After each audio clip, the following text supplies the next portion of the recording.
Salam, mən tarix müəllimi Bəhruz Baba. Bugünkü mövzumuz ümumi tarixdən Böyük Britaniya mövzusudur. Böyük Britaniya 19-cu əsr, Böyük Britaniya 20-ci əsrin əvvəllərində mövzusudur. Böyük Britaniyada bu dövrdə siyasi vəziyyət necə idi? 19-cu əsrdə ölkə siyasi quruluşuna görə parlamentli monarxiya idi. 1689-cu ildə hüquqlar haqqında bil qəbul edilmişdi. 1689-cu ildə qəbul edilən hüquqlar haqqında bilə əsasən hüquqi dövlətin əsasları qoyulmuşdu. 20-ci əsrin əvvəllərində də əsasən ölkədə iki dənə başlıca siyasi partiya vardı. Bunlar hansı partiyalardır? Bir, Mühafizəkarlar partiyası idi. İkinci mühüm partiya isə Liberallar partiyası idi. Ölkədə 19-cu əsrin ortalarında sənaye çevrilişinin başa çatması ölkənin iqtisadi inkişafının sürətlənməsinə təsir göstərdi. Bu zaman müstəmləkələrin bu zaman istismarı isə ölkədə sənaye burjuaziyasının mövqeyini möhkəmləndirdi. Lakin ölkədə 19-cu əsrdə iki dəfə parlament islahatı keçirilmişdi. Parlament islahatlarından əvvəl siyasi hakimiyyət hələ də iri torpaq sahiblərinin əlində idi. Bu zaman burjuaziya sosial narazılıqlardan öz mənafeyinə uyğun istifadə edir, azad ticarət siyasətinə keçilməsini tələb edirdi. Bu burjuaziyanın mübarizəsi nəticəsində 19-cu əsrdə ölkədə iki dəfə parlament islahatı keçirilmişdi. Ölkədə birinci parlament islahatı 1832-ci ildə, ikinci parlament islahatı isə 1867-ci ildə həyata keçirilmişdi. Birinci parlament islahatı nəticəsində sənaye burjuaziyası hakimiyyətdə təmsil olunmağa başladı. İkinci parlament islahatı isə 1867-ci ildir. Bu zaman isə xırda burjuaziya və fəhlələrin yuxarı təbəqəsi ölkədə seçki hüququ qazandı. 19-cu əsrin əvvəllərində İngiltərənin iqtisadi vəziyyəti necə idi? Sənayenin inkişafına görə İngiltərə dünyanın qabaqcıl ölkələrindən idi. Bu dövrdə maşınlı istehsalının tətbiqinin genişlənməsi nəticəsində ölkədə sənaye çevrilişi başa çatmışdı. İqtisadiyyatda üstünlük kənd təsərrüfatından sənayeye keçmişdi. Xırda və orta müəssisələr rəqabətə davam gətirməməsi və iri müəssisələrin daha da böyüməsi nəticəsində istehsalın təmərküzləşməsi prosesi gedirdi. Təmərküzləşmə nədir? Sənayenin müxtəlif sahələrinin iri müəssisələr şəklində cəmləşməsinə təmərküzləşmə deyilir. Bu dövrdə İngiltərəni dünya emalatxanası adlandırırdılar. Sənaye istehsalının həcminə görə İngiltərə 19-cu əsrin ortalarında dünyada birinci yerdə idi. Müstəmləkələrdən çoxlu xammalın, yəni hazır məhsulun gətirilməsi və iri sənaye müəssisələrinin yaradılması bu dövrdə iqtisadi inkişafı sürətləndirirdi. Dünyada ilk dəfə dəmir yolu 1825-ci ildə İngiltərədə çəkilmişdi. Bu dəmir yolu ucuz və əlverişli yük daşımanın təmin olunmasında dəmir yollarının böyük əhəmiyyəti vardı. Bu dövrdə 19-cu əsrin ikinci yarısında artıq Böyük Britaniya özünün güclü ticarət donanması vardı və bu zaman dünya bazarında ağalıq edirdi. Xaricə kapital qoyuluşuna görə də birinci yerdə idi. Böyük Britaniyanın rəqibi yox idi. Bu dövrdə İngiltərə iqtisadiyyatının səciyyəvi cəhəti nələrdir? Müstəmləkələrdən gələn kənd təsərrüfatı mallarından asılılıq idi. Bu isə kənd təsərrüfatına ağır zərbə vururdu. 1806-cı ildə Napolyon Fransasının tətbiq etdiyi kontinental blokada İngiltərədə məhsul istehsalına və xarici ticarətə qismən mənfi təsir etdi. Bu zaman müstəmləkələrin imkanlarından istifadə edərək İngiltərə qita blokadasının təsirini qismən azaltdı. Lakin Napolyon Fransası bu müharibədə məğlub oldu. Məğlub olması nəticəsində Avropada və dünyada İngiltərənin mövqeyi daha da möhkəmləndi. İngiltərə Fransaya qarşı koalisiyada iştirak etdiyi vaxtdan onunla müharibələr apardı. Fransa dünya ticarətində və müstəmləkələr siyasətində İngiltərənin əsas rəqibi idi. Bax, bir daha təkrarlayaq. İngiltərənin dünya ticarətində və müstəmləkələr siyasətində başlıca rəqibi Fransa dövləti idi. Ona görə də İngiltərə Fransanın müharibə yolu ilə zəiflətməyə çalışırdı. Bu müharibələr dövlət borcunun və vergilərin artmasına səbəb olsa da, İngiltərədə sənayenin və ticarətin inkişafına isə müsbət təkan vermişdi. 1871-ci ildə Almaniya birləşdirildi. Almaniyanın birləşdirilməsindən sonra dünya bazarında rəqabət gücləndi. Nəticədə İngiltərə artıq 19-cu əsrin sonlarına doğru sənaye məhsullarının istehsalına görə ABŞ və Almaniyadan geri qalmağa başladı. Bu dövrdə bir-birini əvəz edən mühafizəkarlar və liberallar partiyasının hakimiyyəti dövründə daha çox tərəfdar toplamaq üçün ölkəni bu vəziyyətdən çıxarmağa çalışır, ölkəyə idxal olunan məhsullara məhdudiyyət qoyurdu. Bu dövrdə İngiltərədə liberallar partiyasının apardığı siyasət nəticəsində İngiltərə və onun müstəmləkələrinə Almaniyadan məhsul idxalı məhdudlaşdırıldı. 20-ci əsrin əvvəllərində artıq İngiltərə dünyanın ən güclü və ən zəngin ölkələrindən biri idi. İngiltərənin paytaxtı, Böyük Britaniyanın paytaxtı London şəhəri dünyanın ticarət və maliyyə mərkəzinə çevrilmişdi. İngilis valyutası dünya bazarında əsas pul vahidi kimi qalmaqdaydı.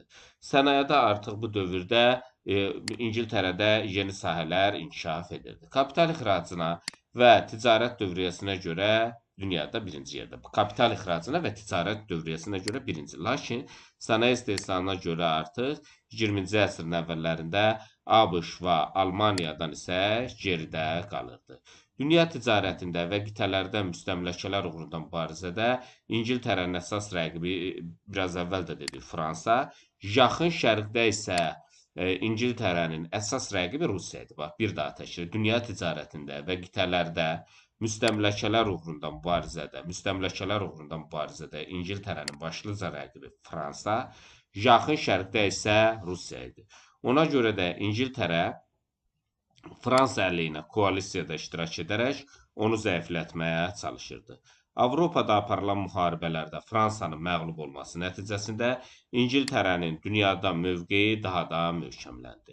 19-cu yüzillikdə İngiltərə dünyanın ən çox müstəmləkəyə sahib olan imperiyası idi. Ona görə də Böyük Britaniyanı üzərində heç vaxt günəş batmayan imperiya adlandırırdılar. İngiltərənin müstəmləkələr arasında əsas yeri Hindistan tuturdu.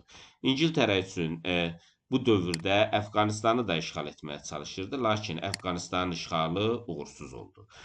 19-cu əsrin ortalarında isə İngiltərə tərəfindən Hindistan işğalı başa çatdırıldı. 1856-cı ildə Aud knyazlığının tutulması nəticəsində Hindistan işğalını başa çatdırmışdı. Bu dövrdə Çinlə də müharibələr apardı. İki Tiryaş müharibəsi nəticəsində də İngiltərə Çinə qalib gəldi. Bunun nəticəsində Çin isə Böyük Britaniyanın yarım müstəmləkəsinə çevrildi. İngiltərə bu dövrdə özünün iqtisadi imkanlarından istifadə edərək rəqiblərini zəiflətməyə çalışırdı. Lakin yaxın şərqdə Osmanlı imperiyasının ərazi bütövlüyünü müdafiə etməklə onu özünə tabe etmək istərdi. Osmanlı imperiyasını müdafiə etməklə onu özünə tabe etmək istərdi. Krım müharibəsi 1853-56-cı ildə baş vermişdi. Rusiya məğlub oldu. Rusiyanın məğlubiyyəti İngiltərənin Osmanlı üzərində mövqeyini gücləndirmişdi. İngiltərə iqtisadi əlaqələrini genişləndirməsi nəticəsində bir sıra müstəmləkələrə dominion hüququ verdi. Dominion hüququ nə deməkdir? Dominion sözünün mənası mülk hakimiyyət deməkdir. Böyük Britaniya imperiyasının tərkibində İngilis kralını, dövlət başçısı kimi tanıyan və özünü idarə hüququ alan müstəmləkəyə dominion deyilir. Və özünü idarə hüququna malik olan ölkəyə qısaca bilək ki, dominion deyilir. 1867-ci ildə Böyük Britaniya parlamenti akt qəbul etdi. Bu aktə əsasən İngiltərə Kanadaya dominion hüququ verdi. Beləliklə, Kanada İngiltərənin ilk dominionu oldu. 19-cu əsrin 80-ci illərində, 19-cu əsrin, yəni 1880-ci illərdə İngiltərə Misri işğal etdi. Konkret ili 1882-ci ildir. Artıq 19-cu əsrin sonlarında İngiltərə dünyanın ən böyük imperiyasına çevrilmişdi. Bu dövrdə ingilislərlə burlar arasında da müharibə baş verib. İngilis-bur müharibəsi 1899-1902-ci illəri əhatə edir. Burlar kimidir? Avropadan Cənubi Afrikaya köçüb gəlmiş Avropalıların nəsilləri idi. Cənubi Afrikada İngiltərə öz müstəmləkələrini genişləndirmək istəyirdi. Bu mübarizə nəticəsində ingilislər qələbə qazanaraq bütün Cənubi Afrikanın işğalını başa çatdırdılar. 1910-cu ildə isə burada işğal etdiyi ərazilərdə İngiltərə hökuməti tərəfindən Cənubi Afrika İttifaqı, yəni Çar Respublikasını yaratdı və ona dominion hüququ verildi. 20-ci əsrin əvvəllərində artıq dünyada mühüm ittifaqlardan biri olan Antanta yaradıldı. 20-ci əsrin əvvəllərində dünyanı bölüşdürmək uğrunda İngiltərə və Almaniya arasında münasibətlər kəskinləşdi. Bu rəqabət İngiltərəni Fransa ilə yaxınlaşdırdı. Fransa Misirdə İngiltərənin ağalığını tanıdı. İngiltərə Mərakeşin Fransa tərəfindən işğalını tanıdı. 1907-ci ildə Peterburqda İngilis-Rus sazişi imzalandı. İngilis-Rus sazişinin imzalanması ilə İngiltərə, Fransa və Rusiyadan ibarət Antanta hərbi siyasi ittifaqının yaradılması prosesi başa çatdı. Antanta üçlər ittifaqına qarşı yaradılmışdı. Antanta sözünün mənası nə deməkdir? Antanta sözünün mənası səmimi saziş deməkdir. Fransız dilində saziş deməkdir. Almaniya və onun müttəfiqlərinə qarşı yaradılmışdı. Almaniya və onun müttəfiqləri isə üçlər ittifaqında birləşmişdilər. İndi biz İngiltərənin 16-18-ci əsr tarixi ilə bağlı xronologiya bir daha baxaq və yadımızda saxlayaq. İngiltərədə çəpərləmələrin və aqrar çevrilişinin başlanması 16-cı əsrdir və çəpərləmələr və aqrar çevriliş. İngiltərədə Stuartlar sülaləsi hakimiyyətə gəldi 1603-cü ildə. İngiltərədə Stuartlar sülaləsinin hakimiyyətinin birinci dövrü əhatə edir 1603-1649-cu illəri. İngiltərədə Kral 1-ci Charles tərəfindən uzunmüddətli parlament çağırıldı 1640-cı ildə. Bilirik ki, nə üçün bu uzunmüddətli parlament adlanır? 13 il fəaliyyət göstərdiyi üçün. İngiltərədə 1-ci vətəndaş müharibəsi 1642-1646-cı illərdə baş vermişdi. 1-ci vətəndaş müharibəsinin dövründə İngiltərədə 1645-ci ildə Oliver Cromwell yeni tipli ordu təşkil etdi. Vətəndaş müharibəsinin taleyini 1645-ci ildə baş vermiş Nesbi döyüşü həll etdi. İkinci vətəndaş müharibəsi isə 1648-ci ildə baş vermişdi. Birinci vətəndaş müharibəsi olduğu kimi, ikinci vətəndaş müharibəsi də İngiltərədə parlamentin qələbəsi ilə başa çatmışdı. 1649-cu ildə İngiltərədə kral hakimiyyəti və Lordlar Palatası ləğv edildi. Bunun nəticəsində İngiltərə Respublika elan edildi. İngiltərədə Respublikanın mövcud olması 1649-1653-cü illəri əhatə edir. 1653-cü ildə Cromwellin hərbi çevrilişi baş verdi. Bunun nəticəsində İngiltərədə Respublika süqut etdi. İngiltərədə Respublika süqut etdikdən sonra Lord Protektorluq dövrü olmuşdu. İngiltərədə Lord Protektorluq dövrü isə 1653-1660-cı illəri əhatə edir. İngiltərədə 1660-cı ildə 2-ci Charles hakimiyyətə gəldi. 2-ci Çarlzın taxta çıxması ilə Stuartlar sülaləsinin restavrasiyası baş verdi. Restavrasiya nə deməkdir? Restavrasiya yəni bərpa deməkdir. Stuartlar sülaləsinin restavrasiyası hakimiyyətdə ikinci dövrü 1660-1688-ci illəri əhatə edir. 1688-ci ildə İngiltərədə şanlı inqilab baş verdi. Bunun nəticəsində Stuartlar sülaləsinin hakimiyyətinə son qoyuldu və Oranlı Vilhelm hakimiyyətə gətirildi. 1689-cu ildə İngiltərədə hüquqlar haqqında bil qəbul edildi. Bunun nəticəsində İngiltərə parlamentli monarxiya oldu. İngiltərədə artıq kralın səlahiyyətləri məhdudlaşdırıldı. 1760-cı illərdə İngiltərədə sənaye inqilabı başladı. 1784-cü ildə İngiltərədə buxar maşını kəşf edildi. 18-ci əsrdə İngiltərədə maarifçilik hərəkatı baş vermişdi. İngiltərə maarifçiləri bir də yadımıza salaq, İngiltərə burjuwa inqilabından sonra formalaşmağa başlamışdı. Dünyada ilk dəmir yolu biraz əvvəl dedik, 1825-ci ildə İngiltərədə çəkilib, Azərbaycanda isə 1883-cü ildə Bakı ilə Tiflis arasında. İngiltərədə birinci parlament islahatı 1832-ci ildir. İngiltərədə 19-cu əsrin birinci yarısında sənaye çevrilişi başa çatıb. 19-cu əsrin ikinci yarısında İngiltərə və onun müstəmləkələrinə Almaniyadan məhsul idxalı məhdudlaşdırılmışdı. 19-cu əsrdə İngiltərə dünyada ən çox müstəmləkəsi olan imperiya idi.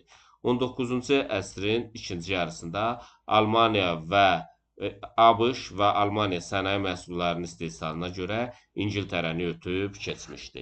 1867-ci ildə İngiltərədə ikinci parlament islahatı keçirildi. 1867-ci ildə İngiltərə Kanadaya dominion hüququ verdi.